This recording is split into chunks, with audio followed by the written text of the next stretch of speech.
पूर्व श्लोक में भगवान ने विषयों से विरक्त पुरुष को अक्षय सुख की प्राप्ति बताई। अब विषयों से विरक्ति कैसे हो, इसका आगे के श्लोक में विवेचन करते हैं। ये ही संस्पर्शजा भोगा दुःख यो नय एव ते आद्यंतवंतः कौन्तेय न तेषु रमते बुधः। क्योंकि हे कुंती नंदन, जो इंद्रियों और विषयों के संयोग से पैदा होने वाले भोग या सुख हैं वे आदि अंत वाले और दुख के ही कारण हैं, अतः विवेकशील मनुष्य उनमें रमण नहीं करता। व्याख्या। ये ही संस्पर्शजा भोगा शब्द स्पर्श, रूप, रस और गंध, इन विषयों से इंद्रियों का रागपूर्वक संबंध होने पर जो सुख प्रतीत होता है उसे भोग कहते हैं। संबंध जन्य अर्थात इंद्रिय जन्य भोग में मनुष्य कभी स्वतंत्र नहीं है। सुख, सुविधा और मान बढ़ाई मिलने पर प्रसन्न होना भोग है। अपनी बुद्धि में जिस सिद्धांत का आदर है, दूसरे व्यक्ति से उसी सिद्धांत की प्रशंसा सुनकर जो प्रसन्नता होती है, सुख होता है, वह भी एक प्रकार का भोग ही है। तात्पर्य यह है कि परमात्मा के सिवाय जितने भी प्रकृतिजन्य प्राणी, पदार्थ, परिस्थितियाँ, अवस्थाएं आदि हैं, उनसे किसी भी प्रकृतिजन्य करण के द्वारा सुख की अनुभूति करना भोग ही है। शास्त्र निषिद्ध भोग तो सर्वथा त्याज्य है ही, शास्त्र विहित भोग भी परमात्मा प्राप्ति में बाधक होने से त्याज्य ही है। कारण कि जड़ता के साथ संबंध के बिना भोग नहीं होता, जबकि परमात्मा प्राप्ति के लिए जड़ता से संबंध विच्छेद करना आवश्यक है।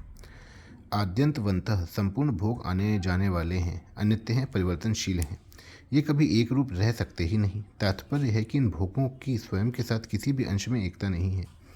भोग आने जाने वाले हैं और स्वयं सदा रहने वाला है। भोग जड़ है और स्वयं चेतन है। भोग विकारी है और स्वयं निर्विकार है। भोग आदि अंत वाले हैं और स्वयं आदि अंत से रहित हैं। इसलिए स्वयं को भोगों से कभी सुख नहीं मिल सकता। जीव परमात्मा का अंश है, ममैव वांशो जीव लोके, इसलिए उसे परमात्मा से ही अक्षय सुख मिल सकता है। स ब्रह्म योग युक्तात्मा सुखमक्षय मश्नुते। भोग आने जाने वाले हैं, इस तरफ ध्यान जाते ही सुख दुख का प्रभाव कम हो जाता है। इसलिए आद्यंतवंतः पद भोगों के प्रभाव को मिटाने के लिए औषध रूप है। दुख योनय एवते, जितने भी संबंध जन्य सुख हैं वे सब दुख के उत्पत्ति स्थान हैं। संबंध जन्य सुख दुख से ही उत्पन्न होता है और दुख में ही परिणत होता है। पहले वस्तु के अभाव का दुख होता है, तभी उस वस्तु के मिलने पर सुख होता है।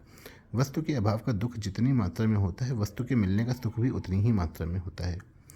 भोगी व्यक्ति दुखों से नहीं बच सकता, कारण कि भोग जड़ता के संबंध से होता है और जड़ता का संबंध ही जन्म मरण रूप महान दुख का कारण है।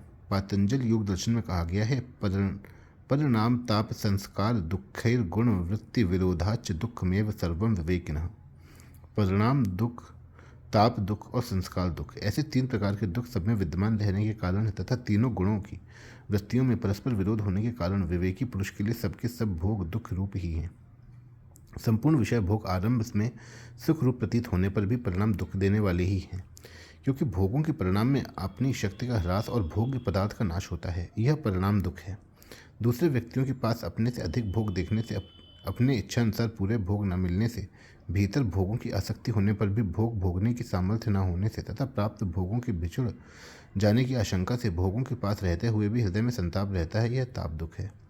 किसी कारणवश भोगों का वियोग हो जाने से मनुष्य उन भोगों को याद कर कर के दुखी होता है, यह संस्कार दुख है। भोगों में रुचि होने के कारण मन उन भोगों को भोगना चाहता है, परंतु विवेक के कारण बुद्धि उन्हें भोगने से रोकती है। ऐसे ही सत्संग करते समय तामसी वृत्ति के कारण नींद आने लगती है और नींद का सुख मनुष्य को अपनी ओर खींचता है, परंतु सात्विक वृत्ति के कारण उसे विचार आता है कि अभी सत्संग कर लें, क्योंकि यह मौका बार बार नहीं मिलेगा। यह गुण वृत्ति विरोध है, जिसका साधकों को बहुत दुख होता है। भोगों को प्राप्त करना अपने वश की बात नहीं है, क्योंकि इसमें प्रारब्ध की प्रधानता और अपनी परतंत्रता है, परंतु भगवान की प्राप्ति प्रत्येक मनुष्य कर सकता है, क्योंकि उनकी प्राप्ति के लिए ही मनुष्य शरीर मिला है। भोग दो मनुष्यों को भी समान रूप से प्राप्त नहीं हो सकते, पर भगवान मनुष्य मात्र को समान रूप से प्राप्त हो सकते हैं। सत्ययुग आदि में बड़े बड़े ऋषियों को जो भगवान प्राप्त हुए थे, वही आज कलयुग में भी सबको प्राप्त हो सकते हैं। भोगों की प्राप्ति सदा के लिए नहीं होती और सबके लिए नहीं होती, परंतु भगवान की प्राप्ति सदा के लिए होती है और सबके लिए होती है। तात्पर्य यह हुआ कि भोगों की प्राप्ति में तो विभिन्नता रहती ही है, पर उनके त्याग में सब एक हो जाते हैं। एव पद का तात्पर्य है कि भोग निस्संदेह और निश्चित रूप से दुख के कारण है। उनमें सुख प्रतीत होने पर भी वास्तव में सुख का लेश मात्र भी नहीं है। न तेषु रमते बुधः। साधारण मनुष्य को जिन भोगों में सुख प्रतीत होता है उन भोगों को विवेकशील मनुष्य दुख रूप ही समझता है, इसलिए वह उन भोगों में रमण नहीं करता, उनके अधीन नहीं होता। विवेकी मनुष्य को इस बात का ज्ञान रहता है कि यदि संसार के समस्त दुख, संताप, पाप, नरक आदि संयोग जन्य सुख की इच्छा पर ही आधारित हैं। अपने इस ज्ञान को महत्व देने से ही वह बुद्धिमान है, परंतु जिसने यह जान लिया है कि भोग दुखप्रद है फिर भी भोगों की कामना करता है और उनमें ही रमण करता है, वह वास्तव में अपने ज्ञान को पूर्ण रूप से महत्व न देने के कारण बुद्धिमान कहलाने का अधिकारी नहीं है। अपने ज्ञान को महत्व देने वाला बुद्धिमान मनुष्य भोगों की कामना और उनमें रमण कर ही नहीं सकता। परिशिष्ट भाव। वस्तु, व्यक्ति और क्रिया के संबंध से होने वाला दुख सुख दुखों का कारण है। सुख के भोगी को नियम से दुख भोगना ही पड़ता है। सुख की आशा, कामना और भोग से वास्तव में सुख नहीं मिलता, प्रत्युत दुख ही मिलता है।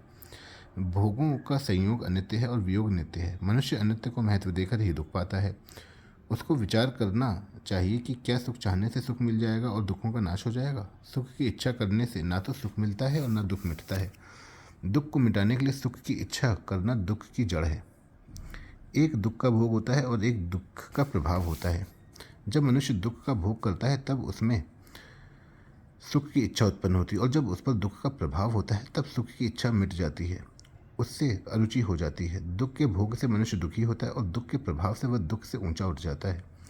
दुख के प्रभाव से वह दुख में तल्लीन न होकर उसके कारण पर विचार करता है कि मेरे को दुख क्यों हुआ। विचार करने पर प्रभाव से वह दुख में तल्लीन न होकर उसके कारण पर विचार करता है कि मेरे को दुख क्यों हुआ। विचार करने पर उसको पता लगता है कि सुखासक्ति के सिवाय दुख का कोई कारण था ही नहीं, है नहीं, था नहीं और होगा नहीं और हो सकता भी नहीं है। परिस्थिति भी दुख का कारण नहीं है क्योंकि वह बेचारी एक क्षण भी टिकती नहीं। कोई प्राणी भी दुख का कारण नहीं है क्योंकि वह हमारे पुराने पापों का नाश करता है और आगे विकास करता है। संसार भी दुख का कारण नहीं है क्योंकि वह हमारे पुराने पापों का नाश करता है और आगे का विकास करता है। संसार भी दुख का कारण नहीं है क्योंकि जो भी परिवर्तन होता है वह हमें दुख देने के लिए नहीं होता, प्रत्युत हमारे विकास के लिए होता है। अगर परिवर्तन ना हो तो विकास कैसे होगा। परिवर्तन के बिना बीज का वृक्ष कैसे बनेगा। रजवीर का शरीर कैसे बनेगा। बालक से जवान कैसे बनेगा। मूर्ख से विद्वान कैसे बनेगा। रोगी से निरोग कैसे बनेगा। तात्पर्य है कि स्वाभाविक परिवर्तन विकास करने वाला है। संसार में परिवर्तन ही सार है। परिवर्तन के बिना संसार एक अचल स्थिर चित्र की तरह ही होता। अतः परिवर्तन दोषी नहीं है, प्रत्युत उसमें सुख बुद्धि करना दोषी है। भगवान भी दुख के कारण नहीं है क्योंकि वे आनंद घन हैं, उनके यहाँ दुख है ही नहीं। न तेषु रमते बुधः। विवेकी मनुष्य भोगों में रमण नहीं करता क्योंकि भोगों की कामना विवेकियों की नित्य वैरी है। ज्ञानिनो नित्य वैरिणा। अविवेकी को भोग अच्छे लगते हैं क्योंकि दोषों में गुण बुद्धि अविवेक से ही होती है, तभी सभी भोग दोष जनित होते हैं। अंतःकरण में कोई दोष ना हो तो कोई भोग नहीं होता। दोष विवेकी को ही दिखता है, इसलिए वह भोगों में रमण नहीं करता, अर्थात उनसे सुख नहीं लेता। विवेकी मनुष्य उस वस्तु को नहीं चाहता जो सदा उसके साथ ना रहे। अपने विवेक से वह इस सत्य को स्वीकार कर लेता है कि मिली हुई कोई भी वस्तु, व्यक्ति, योग्यता और सामर्थ्य मेरी नहीं है और मेरे लिए भी नहीं है। इतना ही नहीं, अनंत सृष्टि में कोई भी वस्तु ऐसी नहीं है जो मेरी हो और मेरे लिए हो। प्यारी से प्यारी वस्तु भी सदा के लिए मेरी नहीं है, सदा मेरे साथ रहने वाली नहीं है। इसलिए विवेकी मनुष्य यह निश्चय कर लेता है कि जो वस्तु और व्यक्ति सदा मेरे साथ रहने वाली नहीं है उनके बिना मैं सदा के लिए प्रसन्नता से रह सकता हूँ।